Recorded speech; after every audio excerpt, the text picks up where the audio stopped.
یہ پرائیویٹ جہاد والا جو معاملہ یہاں پہ لوگ کر رہے ہیں نا پورے دنیا کے اندر، ڈنڈے لے کے جی ہم بارڈر کھول دیں جی مالی، کیا کرو گے؟ کتنے جذباتی جملے، جی بارڈر کھول دیں ہم نے وہاں جانا ہے، جی کیا کریں گے جا کے؟ جمعہ پڑھنا ہے جی جا کے اتنے اسی تھے تھوڑا جنازہ پڑھیں گے، پھر ڈنڈے اٹھا کے جمعہ پڑھنے جا رہے ہیں آپ۔ اور آج کے اس دور کے اندر اس طریقے سے جہاد اور قتال ہوتا ہے؟ مجھے بتائیں، پروفیشنل آرمیز چاہیے، جدید اسلحہ ہے۔ اور اسی پہ میں نے بات کی، کچھ لوگوں نے میرے خلاف کلپ بنا دی ہے، جی یہ تو خالد بن ولید رضی اللہ تعالیٰ کی گستاخی کر دی ہے۔ جن لوگوں کا صحابہ اور اہل بیت سے کو لینا دینا نہیں، جو اپنے بزرگوں کے پجاری ہیں، وہ ہمیں بتا رہے ہیں کہ خالد بن ولید کی گستاخی کر رہے ہیں۔ تمہارا خالد بن ولید سے کیا لینا دینا؟ تم لوگوں نے تو اپنے فرقوں کے نام انڈیا کے شہروں پہ رکھے ہوئے ہیں، دیوبند اور بریلی۔ ہاں، صحابہ کرام کا تو ذکر دور دور تک تمہاری نسبتوں میں نہیں ہے۔ تم تو قادری ہو، چشتی ہو، نقشبندی ہو، کوئی زیادہ چھلانگ مار لو، حنفی، شافعی، مالکی، حنبلی ہو، کسی فرقے نے اپنا نام جو ہے وہ صدیقی نہیں رکھا ہوا، فاروقی نہیں رکھا ہوا، عثمانی نہیں رکھا ہوا، علوی نہیں رکھا ہوا۔ تمہارا صحابہ سے کیا لینا دینا؟ نہ سمجھ تو ہاں، صحابہ اکرام کی گستاخی کر دی، بابیاں دے پجاری سانو، صحابہ والے تو ہم ہیں، آل البیت والے تو ہم ہیں، تمہارا کیا لینا دینا ان کے ساتھ؟ تو میں نے یہ سمجھانے کے لیے بات کی تھی، لوگوں نے کلپ بنا دی تھی خالد بن ولید کی گستاخی کرتی۔ میں نے بتایا تھا اللہ کے بندو، جب رومن جنرل آیا سامنے سے تو خالد بن ولید بھی ایک تلوار اور ڈھال لے کے اترے ہیں سامنے سے، وہ بھی گھوڑے پر ایک تلوار اور ڈھال لے کے آئے۔ تلوار کا مقابلہ تلوار سے ہوتا تھا، تعداد ضرور کم تھی مسلمانوں کی، لیکن ایک تلوار کے بدلے میں سامنے ایک تلوار ہوتی تھی۔ اب آپ نے مجھے غزوہ بدر و احد کی مثالیں نہیں دینی، وہ نبی الاسلام کی موجودگی میں ایک اللہ تعالیٰ کی غیبی مدد تھی۔ وہ والا معاملہ بعد میں نہیں اس طریقے سے چلا، بعد میں بہت بڑی قربانیاں مسلمانوں کو دینی پڑی ہیں، وہ پھر اللہ نے اسباب کے ساتھ معاملہ جوڑا ہوا ہے، فرشتے اسی وقت ہی اترے ہیں۔ آج بھی ہو ابراہیم سا ایماں پیدا، آگ کر سکتی ہے انداز گلستاں پیدا۔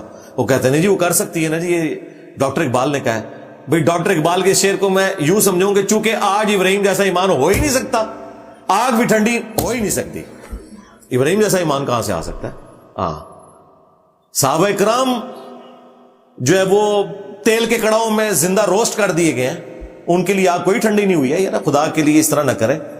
تو میں نے یہ کہا تھا کہ یہ نہیں ہو سکتا کہ بھئی 1000 خالد بن ولید ہوں اور سامنے سے ایک کلین شیو یہودی کلاشنکوف یا لیزر گائیڈڈ گن لے کے آ جائے، تو کیا تلوار کے اوپر کوئی گولی روک سکتا ہے؟ تو اس کے لیے لیٹسٹ اسلحے کی ضرورت ہے، وہ آپ کو تیار کرنا پڑے گا۔ نبی الاسلام نے اس زمانے میں، بخاری مسلم میں حدیث ہے، آپ نے فرمایا آگاہ ہو جاؤ، طاقت پھینکے ہوئے ہتھیاروں میں ہے۔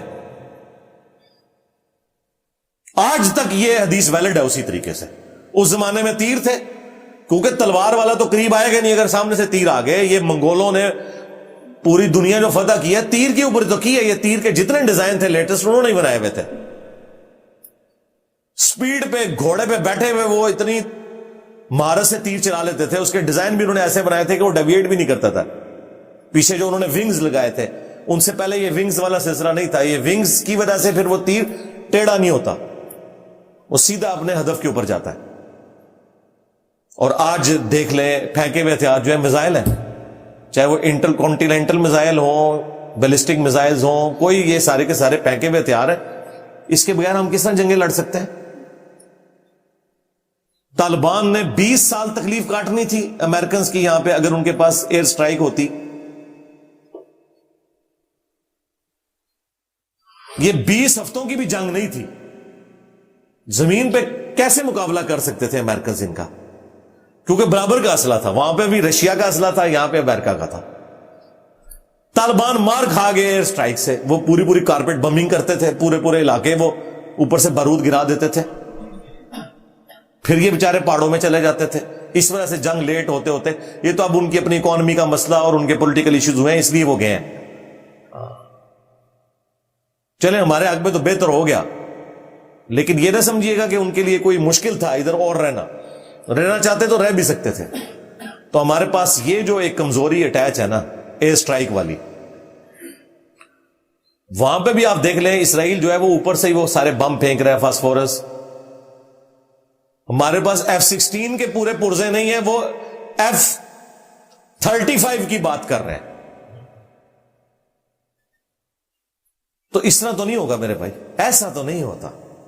ہاں ایسے تو نہیں ہوتا کہ نگاہ مار کے ہو جائے, کچھ نہیں ہوتا. امریکن بمباری میں سارے جتنے بڑے بڑے بزرگ ہیں ان کے مزار جو ہیں وہ سارے کے سارے وہاں پہ ٹوٹے ہیں. شہید تے میں نہیں کہنا چاہ رہا, شہید تے کوئی لال چیز ہوتی ہے, مزار تے آئی غلط. صحیح مسلم میں واضح حدیث ہے, تو میں منع کرتا ہوں قبروں کو پکا کرنے سے, قبروں پر عمارت بنانے سے, اور قبروں پر بیٹھنے سے. تو میرے بھائی یہ جب ہم لوگوں کو کہہ رہے ہیں کہ یار تیاری کرو, سائنس میں آگے جاؤ, وہ کہہ رہی خالد بن ولید کی توہین ہو گئی ہے. اس قوم کی سمجھدانی آپ دیکھ لیں اتنی سی ہے. تو سائنس میں ترقی کریں گے تو پھر آپ ان کے مقابلے کا اسلحہ بنا سکتے ہیں. آپ کو پتا ہے کہ 1/4 نوبیل پرائز جو ہے یہودیوں کے پاس ہے, مسلمانوں کے پاس 1 ہے, اور وہ بھی ان کی نظر میں, کیونکہ اس سائنٹسٹ کو بھی ہم نے کہا وہ قادیانی تھا, عبدالسلام, تو وہ اس کو 1 گنتے ہیں کہ اسے نوبیل پرائز ملا ہوا ہے. ہمارے کھاتے میں تو وہ بھی ختم ہو گیا. ہاں پاکستانی تو وہ تھا. باقی 1/4 نوبیل پرائز یہودیوں کو ملے ہوئے. مذہبی اپنی جگہ, سائنس میں بھی ان کی ترقی آپ دیکھ لیں اپنی جگہ موجود ہے. تو دیکھ لیں آج دنیا کو وہ پھر آنکھیں اس لیے دکھا رہے ہیں, اور کب سے دکھانی شروع کی ہیں, 1948 میں, پھر 1967 میں سارے عرب ملکوں کو اکیلے اسرائیل نے شکست دے دی. ابھی بھی اگر آپ دیکھیں تو مجھے تو صورتحال کوئی اتنی اچھی نظر نہیں آ رہی ہے. ہم دعا ضرور کر رہے ہیں, اور اتنی جلدی معاملات سیٹل ہوتے ہوئے بھی نظر نہیں آ رہے. تو اگر طاقت ہوگی, ہم سائنس اور ٹیکنالوجی میں ترقی کریں گے, تو پھر انشاءاللہ تعالی ہم اپنے مسلمان بھائیوں کے لیے ویسی مدد کر سکتے ہیں جو آرمڈ کنفلکٹ میں مدد کی ضرورت ہے. تو اینڈ پہ ہم دعا ہی کرتے ہیں اپنے مسلمان بھائیوں کے لیے کہ اللہ تعالیٰ جتنے بھی مسلمان دنیا میں کسب پرسی کی زندگی گزار رہے ہیں, فلسطین میں, چائنا میں, کشمیر میں, انڈیا میں, افغانستان کے اندر, شام میں, عراق میں, یمن میں, اور پاکستان میں بھی پی ٹی اے والے اور باقی لوگ, اللہ تعالیٰ سب کی غیب سے مدد فرمائے, تمام کی عزت آبرو جان و مال کی حفاظت فرمائے, ان کے لیے ثانیہ فرمائے. اور اللہ تعالیٰ نے جو ہمیں امن اور سلامتی میں رکھا ہوا ہے, اللہ تعالیٰ ہمیں اس فیسلٹی کی قدر کرنے کی توفیق عطا فرمائے.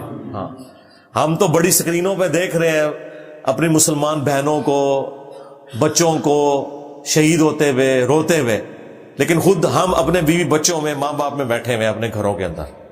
آپ اس نعمت کا اندازہ نہیں کر سکتے. تو اس چیز کی قدر اس وقت آتی ہے جب بندہ اس اینگل سے بھی دیکھے اور اپنے بھائیوں کو واقعی دل سے یاد کرے. خالی نہیں ہے ہم ایک نارمل دعا کر کے چلے جاتے ہیں.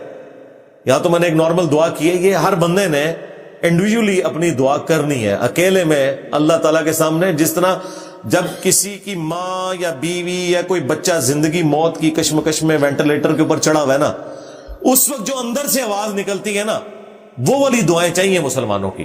ہاں اور دعاؤں میں اثر ہے انشاءاللہ تعالی. صلو علی محمد وآل محمد, اللہم صلی علی محمد وعلی آل محمد واصحاب محمد وازواج محمد وامت محمد اجمعین الی یوم الدین. آمین.